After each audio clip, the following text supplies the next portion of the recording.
Good evening, good people. Now, it didn't even take more than a week for what I say to come into fruition.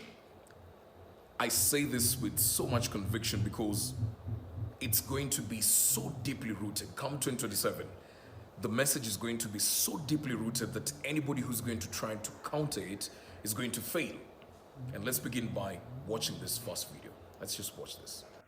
I find it unfair that many people, especially the church, the media, and our critics, are criticizing President William Ruto, not based on the facts, on the things we are doing, but it's a criticism that is laced with tribalism.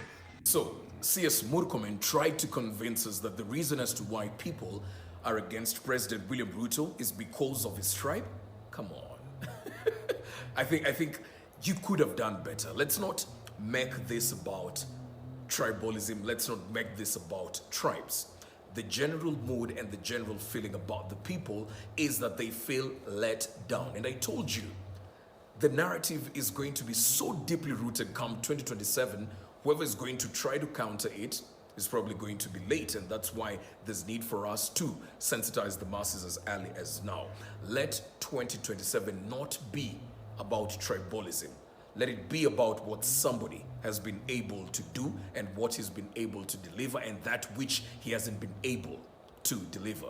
So that was the first video of the foot soldiers and the lieutenants who are going to be used to propagate this message. Let's watch this second one. Nataka niwaombe. Inji yetu inaongozwa na propaganda mingi sana. Na nataka niseme nikiwa hapa Mount Elgon. Mnajua watu wengi wamekuwa wakikashifu serikali ya Kenya Kwanza. Na ukweli wa mambo, hiyo mambo yote 1 + 1 10 + 10 ni ukabila. So tupatie William Ruto nafasi na tuwache ukabila. Unajua kuna watu wako na umaarufu wanafikirianga hii inji ni yao. Hii inji ni ya Wakenya milioni zaidi ya. Again, same message. The conversation is basically pegging on tribalism, trying to create this illusion, this sort of narrative and picture that this is being done to this person because he hails from a particular sort of community.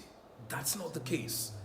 And that is where they want us to focus. That is where they want a majority of the nation to focus their energy towards. I don't believe in that sort of politics. It's dirty. I know all politics are local, but I don't believe in charging up the masses to get to a point where that particular community or that group of people will feel some type of way about a certain group of community. I don't believe in that sort of politics, but that is what is at play. So my job right here is to sensitize the few people who will be able to listen, because of course, come 2027, you'll still have the same people being deluded in that sort of narrative and just basically following that. But at least for the few masses who are open to this sort of interpretation, this is the case right here. Let's make a better Kenya. Come 2027, let's make better choices.